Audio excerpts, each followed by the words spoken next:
আসসালামু আলাইকুম বন্ধুরা, কেমন আছেন?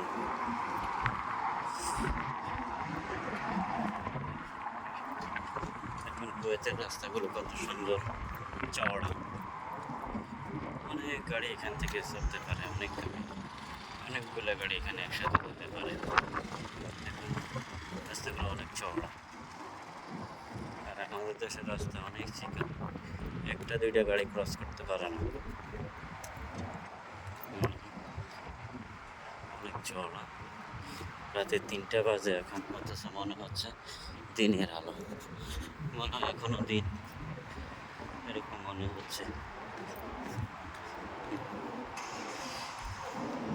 মনে হচ্ছে এখনো দিন। এখান দিয়ে রাস্তা দিয়ে হেঁটে গেলে কেউ আপনাকে জিজ্ঞেস করবে না কিছু, কিন্তু আমাদের দেশে এইভাবে কি হাঁটা যাবে? হাঁটা যাবে না।